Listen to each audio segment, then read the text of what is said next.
이재명 대통령의 1호 행정명령은 바로 비상경제점검 TF 구성이었습니다. 네. 그리고 실제로 어제 저녁 늦게까지 관련 회의가 있었는데 일단은 업무 파악에 좀 나선 것 같습니다. 그렇죠. 관련 부처 실무자들이 총출동했어요. 예, 어제 7시 반에 회의가 시작이 됐고 10시 언저리쯤에 이제 끝나서 10시 조금 넘어서 이제 앞서 잠깐 영상에서 보신 것처럼 대변인이 직접 이제 내용을 브리핑을 하는 그런 수순으로 진행이 됐는데요.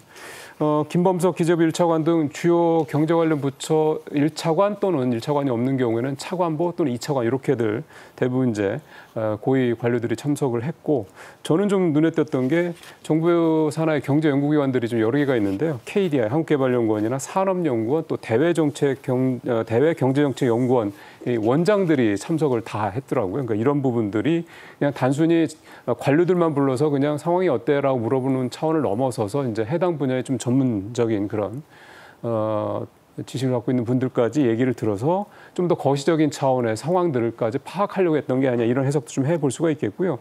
논의된 역시 가장 중요한 안건은 앵커도 말씀하셨지만 추경 얘기가 좀 논의가 됐고, 좀 전해진 바에 의하면 이 추경을 편성해서 실제로 집행을 했을 때 이 경기 진작 효과, 이게 또 어느 정도일 것이냐, 또 언제쯤 이게 눈에 띄게 나타날까 등등등 이런 좀 구체적인 부분들에 대해서 좀 질문을 했다고 얘기를 합니다.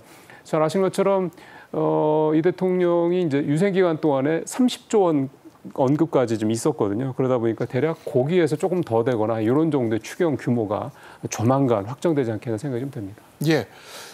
비상경제점검 TF 직후에 대통령실 대변인 브리핑이 있었는데요. 관련 내용 듣고 이야기 계속 이어가겠습니다. 이재명 대통령은 2025년 6월 4일 취임 이후 첫 번째 비상경제점검 TF를 저녁 7시 30분부터 밤 9시 50분까지 주재했습니다. 대미 통상 현황 및 추진 방향에 대해 의견을 청취하고 최근 경기 및 민생 현안의 문제점과 대응책을 논의했습니다. 이재명 대통령은 추경을 위한 재정 여력과 추경이 가져올 즉각적인 경기 진작 효과에 대해 구체적으로 묻고 적극적인 경기 민생 진작 대응과 리스크 관리를 주문했습니다. 예, 비상경제점검 TF 구성이 1호 행정명령이기도 했고 첫날 회의를 주재를 하기도 했습니다. 네. 그만큼 민생을 강조하고 있는 것이고, 특히나 이제 앞서 말씀이 나왔던 추경 관련한 이야기인데 여러모로 관련 예산이라든가 또 얼마나 쓸 수 있을 것인가 등을 점검하는 자리였던 것 같습니다. 네, 그렇습니다. 어제 나왔던 발언 중에서 제가 가장 밑줄을 긋고 봤던 건 이재명 대통령이 직접 지금 바로 즉시 이 세 단어를 강조를 했거든요. 경제 회생을 위해서 지금 당장 즉시성, 적시성을 가질 수 있는 정책은 가져와라. 그러니까 실무자들에게 대통령의 개인적인 휴대폰 번호를 공개했다는 건 생각나는 거 어떤 거든 브레인스토밍 할 수 있게 그냥 다 던져라. 지금 당장 필요할 수 있는 게 있다면 어떤 거든 우리가 색깔을 보지 않고 당장의 실용성을 보고 판단하겠다, 이런 의미로 해석이 됩니다. 이런 것들이 지금 시장에도 굉장히 긍정적인 메시지로 전달이 되고 있는데, 대표적인 게 이재명 정부가 가지고 있는 기업 회생 방안 중에서 전체적인 규제 방안을 포지티브 아니고 네거티브 방식으로 전환한다. 포지티브라는 건 여기부터 여기까지는 된다, 나머지 다 안 된다, 이 방식이잖아요. 이렇게 되면 하나하나 허락받고 기업하기 힘들다, 이런 아우성이 나올 만한데 안 되는 거, 반칙하는 거 몇 가지만 정해놓고 나머지는 다 된다, 이 방식으로 바꾸겠다는 겁니다. 기업에 대한 메시지를 정확하게 주고 있기 때문에 이재명 대통령 취임하고 첫날 이튿날 코스피 지수 신고가 이틀 연속으로 상한가를 치고 있는 그런 상황이고, 뿐만 아니라 지금 현장에서 주고 있는 메시지 보면 재정을 경제 회복의 마중물로 삼겠다는 메시지를 뚜렷하게 주고 있습니다. 대략 35조 원 정도로 예상하게 되는 2차 추경의 예산을 발판으로 해서 지역 경제부터 살려나가겠다. 이거 발판으로 내수를 살리고 내수가 회복됨으로써 경제 성장률이 살아날 수 있을 것으로 예상한다. 이렇게 이야기를 하고 있는 상황이고요. 밖으로는 이제 협상을 통해서 관세 전쟁에서 어느 정도 우리 것들을 좀 지켜내면 그러면 정말 쉽지 않지만 한국은행이나 KDI가 얘기했던 0.8 그 이상을 우리가 올해 해낼 수 있지 않겠느냐.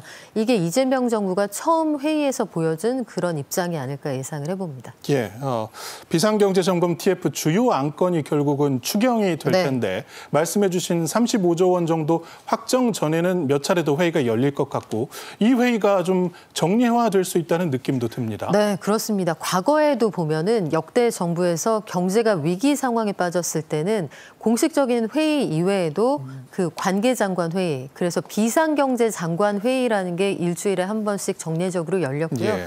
이걸로도 부족할 때 청와대를 사용할 때는 청와대 서별관 회의라는 게 있었습니다. 그래서 청와대 안에 있는 서별관에서 정말 따로 만나서 뭐 하는 총재, 기획재정부 장관, 또 경제수석 등이 모여서 하는 요인들의 회의였는데 이런 것들을 사실상 대통령이 직접 주재를 하고 있다. 우리가 이 부분을 좀 주목할 필요가 있거든요. 두 가지 의미가 있습니다. 한 가지는 현장에서 경제 현안을 대통령이 직접 바닥까지 파악하고 있다.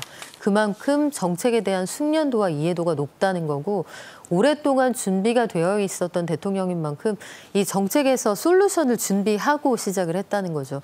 이 부분은 사실은 굉장히 다행스러운 부분입니다. 인수위 없이 출발하는 정부이기 때문에 대통령이 가지고 있는 경제적인 기반 이런 것들이 충분하기 때문에 직접 주재가 가능한 거고 두 번째는 시간이 없는 상황이잖아요. 어제 회의에 참석했던 인물들의 면면을 보면 기획재정부 1차관과 환율을 담당하는 차관보가 참석을 했고 금융위, 산업부 골고루 다 참여를 했습니다만 1호는 관세 전쟁에 대비할 수 있는 방안입니다. 그에 대해서 심층적인 논의가 이루어졌는데 이 부분 앞으로 계속 또 논의가 되어 나가겠지만 가장 큰 건 아마 재정과 한국은행이 가지고 있는 기준금리 인하를 통한 통화정책 믹스를 통한 정책의 그 콜라보레이션 이 부분은 강조할 것으로 보이고요. 아마 조만간 국무회의 메시지를 통해 전달이 되지 않을까 예상을 해봅니다. 예, 그 추경 규모에도 이제 관심이 갑니다. 그렇죠. 직전에 이루어졌던 추경 편성이 13조 8천억 원 정도. 그때는 이제 영남 지역 산불이라든가 그다음에 민생 활성화, 뭐 AI 등 신산업 육성을 위해서 쓰였는데 이번 추경은 오롯이 좀 민생에 더욱더 집중이 될 것으로 보이고 앞서 말씀해 주신 35조 원을 만들어내려면 결국은 좀 국채 발행도 고려를 하긴 해야 할 텐데 그 어느 정도, 그러니까 결론적으로 어느 정도 규모로 잡힐 수 있을까요? 지금 일단 후보 시절에 유세 때 얘기했던 게 30조 원 규모였고요. 지금 이제 앞서 말씀하신 것처럼 35조 얘기가 좀 나오고 있는데 일단 이 추경이라는 게 앞서 각 부처 차관이나 이런 분들 또 모셔놓고 얘기를 들었던 거예요. 또 경기 진작의 효과가 도대체 얼마나 있을 것인가 이런 부분들을 좀 물었다라는 거는 결국은 규모가 그 효과에 따른 어떤 비례 관계를 좀 놓고 봐서 그러니까 어느 정도 이를테면 30조를 투입했는데 이 정도 효과가 나왔다. 그럼 그게 좀 부족하다 생각하면 30조가 아니라 35조, 40조 그 이상으로 갈 수 있다는 얘기고요. 만약에